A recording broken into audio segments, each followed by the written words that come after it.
Hi guys! Magandang gabi! Welcome back po dito sa Gandara SRE channel for showbiz update. Ang tatalakayin nga natin ngayon at pag-uusapan ng mga kakimpaw ay syempre ang pinagkakaguluhan na ayuda at pakilig ni Paolo Avellino sa Sydney, Australia, mga kakimpaw. Grabe, ang ingay na naman po ng mga kimpaw lanchas and bawing-bawi ang mga stress na itong mga nakaraang araw. Bago tayo magsimula mga kakimpaw dito sa nakakakilig nating ayuda, sa mga hindi pa po nakaka-subscribe sa ating channel, pakiclick lang po tayo na ating subscribe button at notification bell na nariyan sa baba para mag-updated po kayo sa mga susunod nating chika. Maraming salamat! And ngayon naman, dumako po tayo sa pagbabasa ng mga komento na ating mga taga-subaybay hinggil sa mga previous updates natin. Bilang pasasalamat na walang sawang pagsuporta at pagtutok sa atin pong mga balita. So, ang mga komento na napili natin basahin ngayong gabi ay mula po dito kina Miss Leon Chatalian at Miss Norma Dayag. Sabi nila rito, nag-phobia kami when Sian betrayed Kim. That's why we are so protected of Kim. Protective of Kim siguro. Remember when Sian betrayed Kim? When he was the actor paired with Sanya? Kim's fans, even free tickets, they did not watch. Sian's, I really pity. Sanya kasi walang kasalanan. Mag-flop ang movie nila. Alam niyo si Sanya, mabuting artista yun mga kakimpaw. Pero ayun nga, wala nadala po ng pang boboycott kasi maraming galit talaga kay Sian, mga kakimpaw. And take note, ginamit at gamit na gamit, gatas na gatas pa ang pangalan ni Kim noon during that time, the promotion. Ito pa sabi pa dito, good evening. Yes, we will view the last episode of The Alibi. Yet, the very disgusting itong mga promotions ng Sigabo at Someone Someday. Anyway, last episodes na ng The Alibi. So, we will not view these two. Nakakasuya. Mas marami ng oras na nakukonsume kaysa sa The Alibi. Kaya sorry Gandara, hindi na kami manonood dito sa dalawa, Sigabo at Someone Someday. Nakakaumay.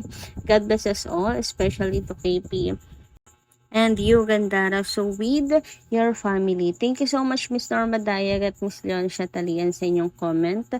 And tungkol nga po dito, tungkol po sa sinasabi niyo Sigabo at Someone Someday, hindi naman po, kumbaga ay, wala naman kayong dapat ihingi lang sorry kung hindi nyo panonoorin. Kasi kimpaw lang naman tayo, di ba? Kimpaw lang naman ang sinusuportahan po natin. So, hintayin na lang po natin. Ngayon, tapos ng The Alibi. Hintayin na lang po natin ang next series nila Kim and Paolo. Pero baka mas mauna po itong ipalabas sa Prime bago po ulit sa Free TV. So, sa mga walang Prime Video, alam nyo na, mag-subscribe na po kayo. Ngayon pala, mag-download na po kayo ng Prime. Kung hindi pa lang titaping ang Kimpaw, excited lang ang peg. Anyway, kailan nga kaya magsisimula mag-taping sila, no? Para sa Kopino. Kopino ba o Kopino? Ayan. Ano ba mas masarap pakinggan? Kopino? And marami din po akong nababasa. Don't worry, Miss Norma Dayag. Marami din po akong nababasa na once natapos na nga ang The Alibi, pahinga na po sila. Matutulog ng maaga dahil wala na pong iintayin na The Alibi. Grabe, no? Umabot tayo sa 9:30 p.m. So, gabing-gabi na talaga nakakatulog yung iba. Tapos, mag-aantay pa yan ng update, update ng mga vloggers, kina Kim and Paolo. Lalo na ngayon, eto, alam nyo kasi kahit pa ulit-ulit, mga kakimpaw, never nagsasawa ang mga fans. Yung nanood na sa The Alibi, sa TV, nanood na sa iWant, manonood pa rin po sa online. Grabe, hindi po sila kailanman nagsasawa. Kahit napanood na yung video dito, papanoorin ulit doon, tapos doon. Never silang nagsasawa, mga kakimpaw. Kasi hindi naman talaga nakakasawa sina Kim and Paolo. Kahit mga old videos nila together o mga interviews, sabay paulit-ulit po nilang binabalik-balikan. Anyway, muli, maraming salamat po muli, Miss Leon Chatalian at Mr. Madayag sa inyong komento. And ngayon naman, dumako po tayo dito sa ganap sa Australia. Sa ASAP XP Australia, kung saan grabe ang daming tao, mga kakimpaw. Grabe, punong-puno ang venue, mga kakimpaw. Oh. Libo-libong mga tao. And ganun pa man, mga kakipi, parang karamihan dito Kimpawlansya. Paano po natin nasabi, mga kakimpaw, na karamihan Kimpawlansyas? Kasi sa bawat iyawan, pag nandyan ang kimpaw, nangingibabaw ang sigawan eh. Nangingibabaw ang tili, nangingibabaw ang cheer. Kina Kim and Paulo, as in talagang dumadagundong sa venue, mga kakimpaw. Kung kakaunti lang ang Kimpaw fans, ako baka hindi pa po marinig ang hiyawan. Pero grabe, dumadagundong talaga. As in, sobrang lakas ang hiyawan ng kilig. Dinig na dinig mo ang request, kiss, kiss. Ay, grabe talaga, super, super dami.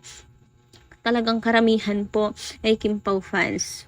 Kaya sinasabi nila na ang KP ay ASAP level, mga kakimpaw. Kahit kimpaw lang, kayang-kaya pong magpapuno ng venue. Kita nyo yun sa Toronto, sa Edmonton, sa Anaheim, at saka sa Redwood City. Grabe, diba? Puno po lagi ang venue, lalo na sa Edmonton at sa Toronto. Grabe.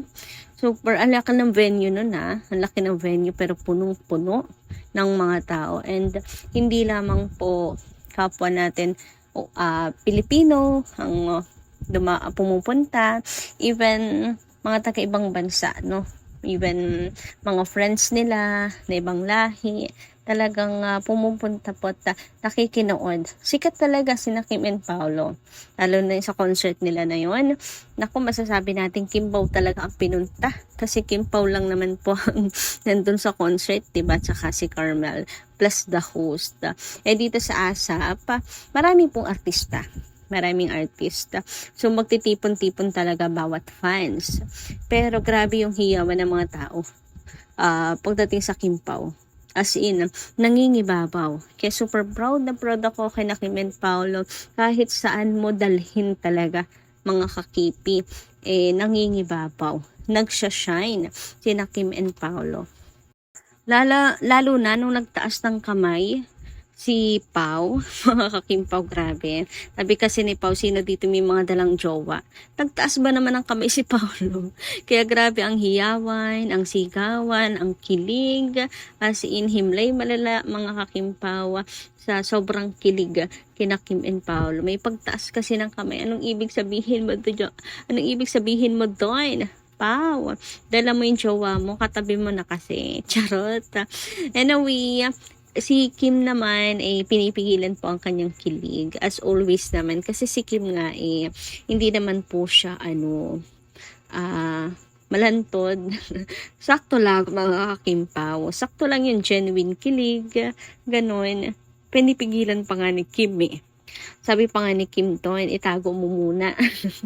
So for me sasagot na yun ni Chinita Princess, ito po ay sagot na para sa katanungan ng lahat kung bakit parang wala pang formal na pag-amin ang Kimpaw sa publiko na silang dalawa na magkarelasyon na, as in direct to the point, mga kakimpaw. Dahil ayun na, yung sasagot na yun ni Kimi, keep muna, mga kakimpaw. So grabe, super trendy nga po si Kim and Paulo at ito ang mainit na pinag-uusapan ngayon sa social media. So sabi po dito, ayan nga, at na write-ups na ang Kimpaw. Sabi sa post ng Showbiz Buzz, umani ng matinding kilig mula sa mga Pinoy sa Australia sina Kim Chiu and Paula Avellino sa kanilang pagdalo sa ASAP XP Australia. Agad na nag-viral sa social media ang mga video ng kanilang masayang harutan, sweet na biruan, at natural na chemistry na muling nagpangiti sa kanilang mga tagahanga. Isa sa mga pinaka-inaabangang eksena ay ang tanungin ni Kim ang audience, sino ang may kasamang partner o jowa. Matapos ang malakas na tinian ng manonood, pabirong sinabi ni Kim na di kayo na. Ngunit mas lalo pang kinilig ang lahat ng tila nagtaas na sana or magtataas na sana ng kamay. Si Paulo na para bang aamin na may kasama siyang espesyal na tao. Jowa na kasi.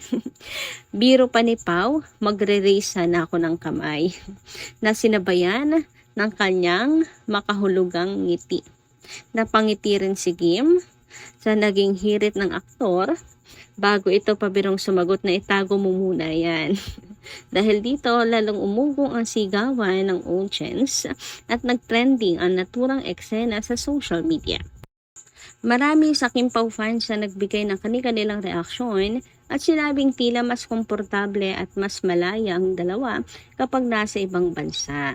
Ayon pa silang netizens, iba talagang hangin sa ibang bansa dahilan upang lalo pang dumami ang mga umaasang may espesyal na namamagitan sa kanilang dalawa. Hindi rin nakalimutan ni Kim na batiin si Paulo matapos nitong tanghaling Outstanding Asian Star sa Seoul Drama Awards. Masayang sinabi ni Kim na nanalo ka sa Korea.